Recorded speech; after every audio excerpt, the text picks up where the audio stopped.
उम्र का एहसास आपको नहीं होता जब तक कोई एहसास दिला ना दे। ये बच्चा है, he is 10 to 12 years junior then maybe final year MBBS में। तो ये कायद आज़म मेडिकल कॉलेज में पढ़ता है और ये मेरे लिए गिफ्ट लेके आया और ये मिलने आया बहावलपुर से स्पेशली।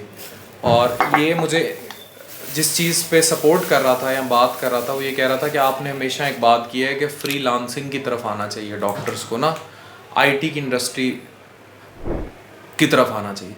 चैट जीपीटी का अगला वर्जन बड़ी जल्दी आ गया। और आपको पता है चैट जीपीटी क्या है?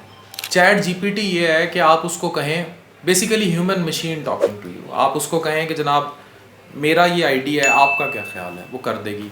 आप कहें जनाब फ़लाने वकील ने मुझे ये कहा, इसका जवाब लिख देगी। और अब तो और लेटेस्ट वो होती जा रही है। दिस इज़ हाउ, मतलब machines are going to talk to humans. और हमने यहाँ मशीनें जो हैं वो रोडों पे खोली हुई हैं अपन।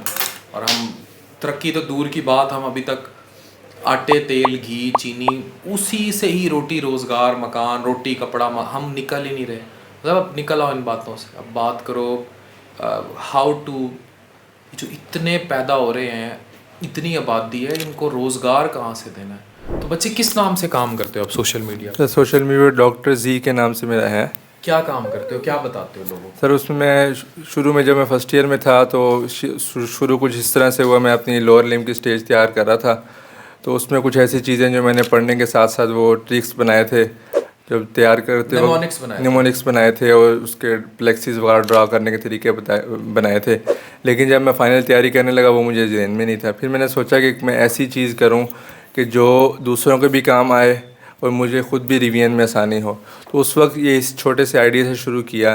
तो आगे मेरा ये भी इरादा था कि हेल्थ के अवेयरनेस पे काम करें। जिस तरह आगे बढ़ता गया तो उसमें फिर आगे आगे अल्लाह पाक ने आइडियाज़ दिए। तो अभी फ़िलहाल मेरा यही है कि एजुकेशन रिलेटेड जितना मुझे अच्छा आता है वो पढ़ा देता हूँ, मेडिकल से रिलेटेड, MBBS से रिलेटेड। उसके अलावा जो मेडिकल रिलेटेड इश्यूज़ हैं हेल्थ अवेयरनेस के, वो किसी ना किसी सीनियर से मिल के उनके साथ वो डिस्कस कर लेता होता हूँ। चले, गुड। तो मैं देखिए, अब ये बच्चा यहाँ काम कर रहा है ना, मैंने सेकंड ईयर या थर्ड ईयर में एक किताब लिखी थी। उसके बाद ये सिलसिले चलते गए, फिर मुझे कॉलम्स लिखने का शौक़ हुआ, रेडियो लिखने का शौक़ हुआ। कि 12 साल पहले शायद मैं ही हूँ जो ये बैठा था इधर। तो आप अपनी ज़िंदगी में स्ट्रगल, फिर स्ट्रगल नहीं छोड़ी, आज भी आया तो हम वीडियो ही बना रहे हैं।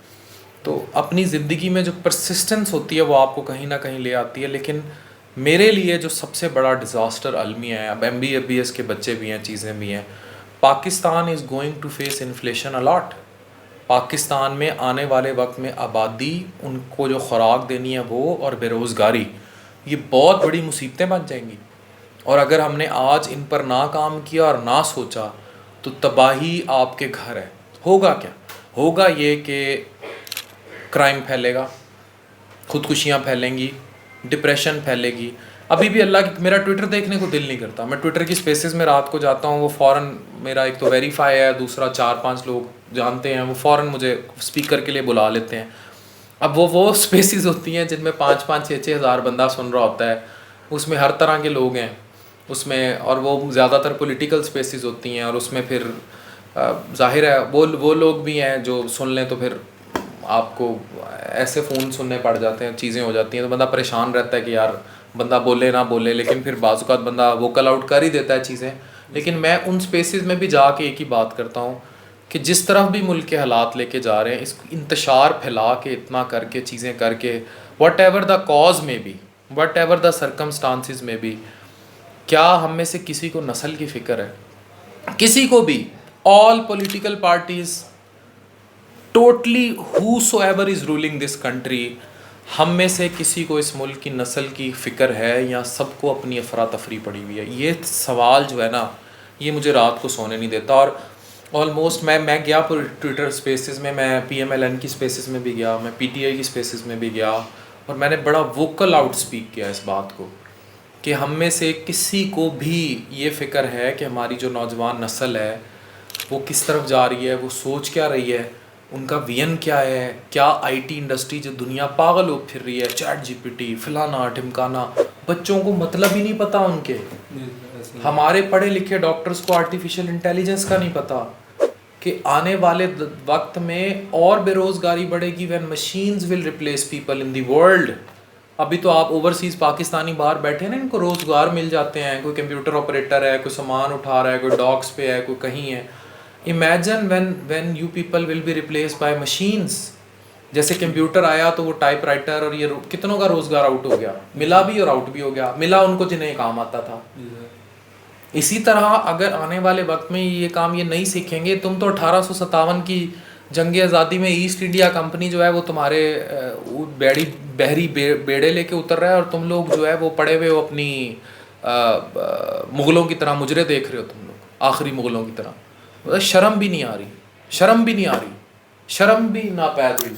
इसे तबाही जो है ना वो सर पे है। तो आप जो काम कर रहे हो it's very good, very appreciating. अब सोच तो रहे हो कुछ। जी सर इसमें ये है कि मैं अपने दोस्तों को बताता हूँ कि इस तरह करो, मतलब आपकी आगे जो सिचुएशन है जॉब्स की, तो आपको कुछ ना कुछ करना पड़ेगा। वो कहते हैं नहीं बस अभी हमारा MBBS चल रहा है, फिर बाद में लितर पड़ेंगे ना, उसके बाद कर लेंगे तो भुगतेंगे। उसके साथ ये है कि साथ खेल लिया, साथ सीजन्स देख लिए, और यही रूटीन, और उसके बाद फिर आप आगे आपको लड़कियों से रातों को फ़ोनों पे बातें कर ली, वही सारा। तो जो हमने भी कॉलेजों में यही कुछ किया, लेकिन हम साथ ये वाले काम भी किए हैं। ये जो मैं आपको बता रहा हूँ वो काम सारे करें, लेकिन साथ ये काम भी करें।